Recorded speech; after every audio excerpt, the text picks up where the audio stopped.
नमस्कार माझा प्रयास बोला जसे बोलणे वागणे ठेव वृत्ती क्रियेविन व्यस्त वाचाळता अंती.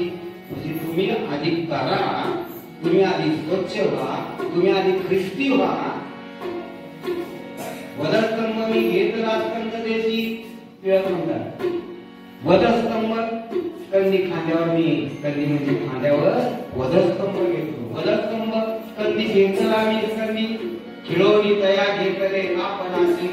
त्या वधस्तंभावर ख्रिस्ताला नाही, मी स्वतः खिळवणी पुन्हा उठला तो ख्रिस्त मीचा आहे. आता त्या ख्रिस्ताला शोधू नका, तो ख्रिस्त मी आहे.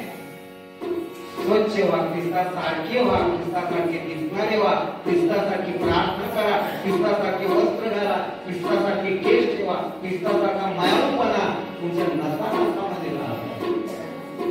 म्हणजे तुम्ही खरे ख्रिस्ती घ्या.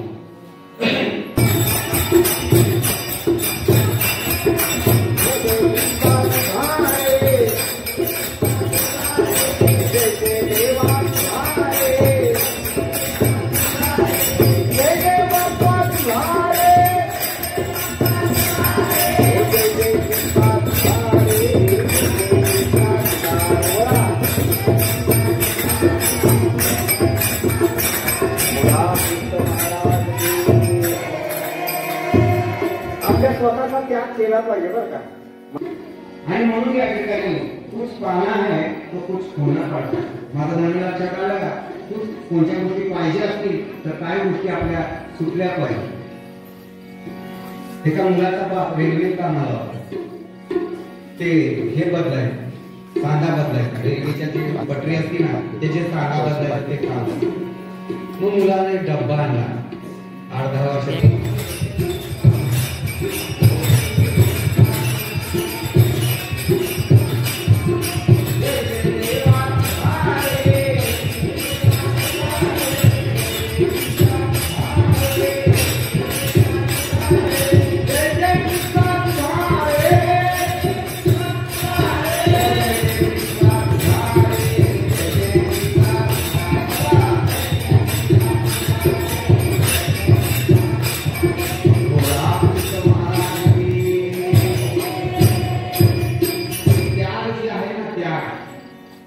ही त्याग बघा दैवी सामर्थ्याची अलौकिक संपत्ती आहे.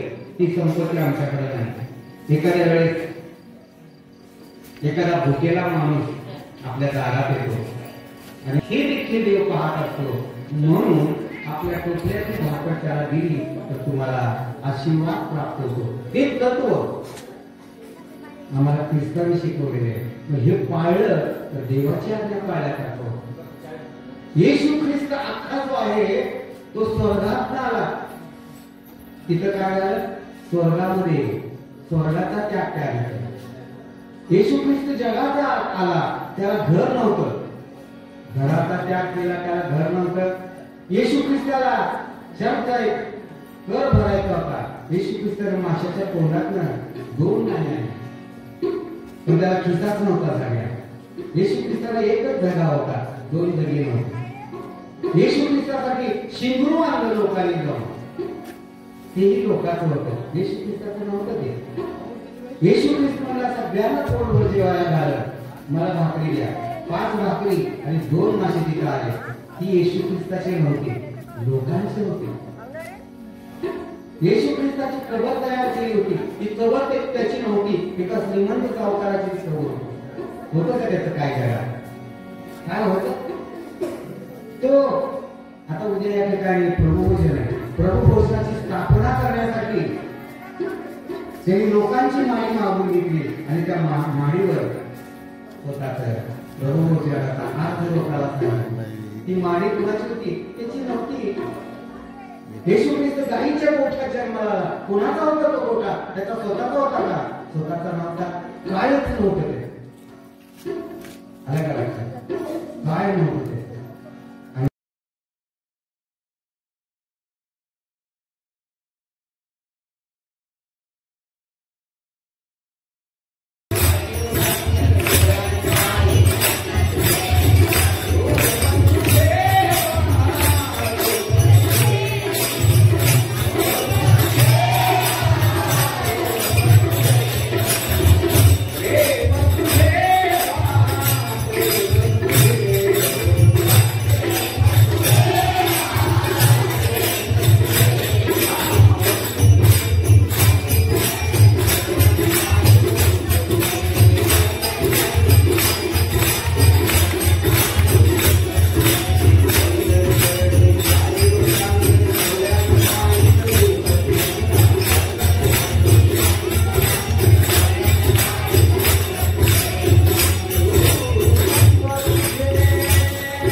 येशू तुम्हाला स्पर्श करत आहे. येशू तुमची गरज करत आहे. स्पर्श कर येशूचं नाव.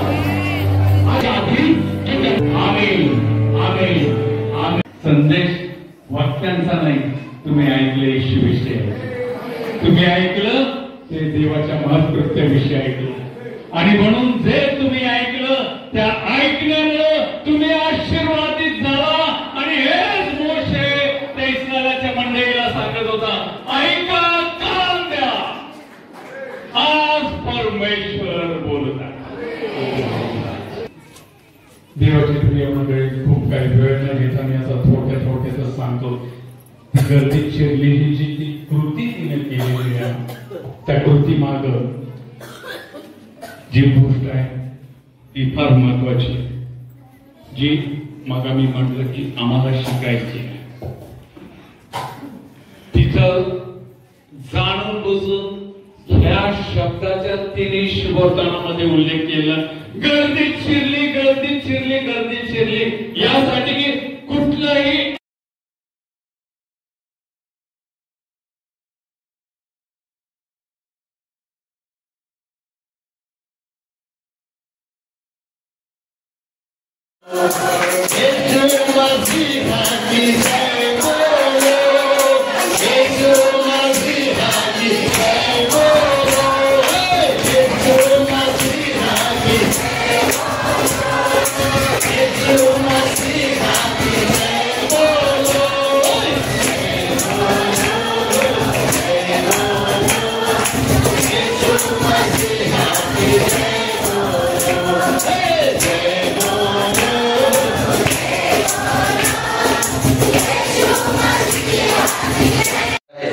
तर आम्ही ते प्राप्त करणार आहे.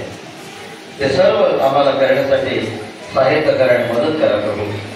ते बाप्पा, हे भवन या गावासाठी एक आशीर्वादाचं कारण झालं प्रभू. आम्ही सर्व मंडळीने केलेली प्रार्थना तुम्ही ऐकली.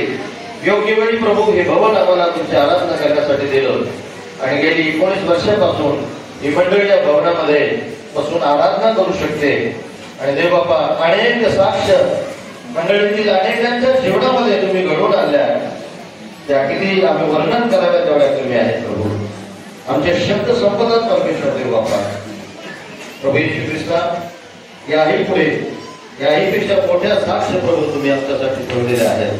त्यासाठी आम्ही तुम्हाला धन्यवाद देतो प्रभू. हा 19वा वर्धापन दिन या मंडळीसाठी, वेगवेगळ्या मंडळातून आलेल्या आमच्या प्रियजनांसाठी, वेगवेगळ्या तुमच्या दासांसाठी, दासींसाठी, लेकरांसाठी, इथे आलेल्या आणि बसलेल्या आणि ऐकणाऱ्या सर्वांसाठी परमेश्वरा हा वर्धापन दिन आशीर्वाद असा होऊ द्या अशी आम्ही प्रार्थना करतो. ते बाबा, आज पुन्हा एकदा तुमचे दास वचन घेऊन येणार आहेत. बाबा, आज मंडळीची बोला, मंडळीची भेट घ्या प्रभू.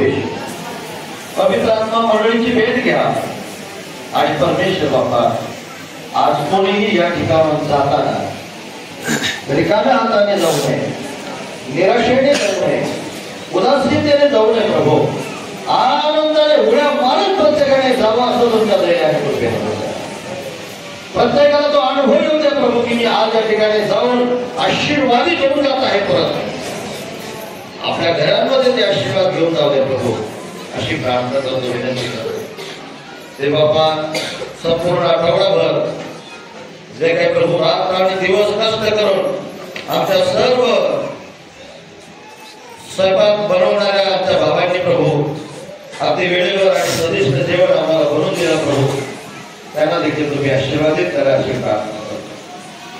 ते बाप्पा, सर्व गोष्टींसाठी आम्ही तुमचे आभार मानतो आणि उद्धार मानतो.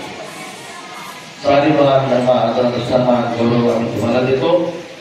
प्रार्थनांचा धन्य उद्धारक करणारा प्रभू येशू ख्रिस्ताच्या नावाने मागतो म्हणून तुम्ही खाली बसून तुम्ही वचन ऐकताय तेव्हा मला खूप वाईट वाटतं की सर्वांना बसायला खुर्च्या असल्या पाहिजे, परंतु महाराष्ट्रामध्ये कुठेही तासन-तास वचन ऐकणारी मंडळी नाही नाही नाही. मी त्रिवार म्हणत नाही, परंतु तुम्ही खूप धन्य आहात, तुम्ही खूप धन्य आहात, तुम्ही खूप धन्य आहात. परमेश्वर तुम्हाला खूप आशीर्वादित करो. हालेलुया.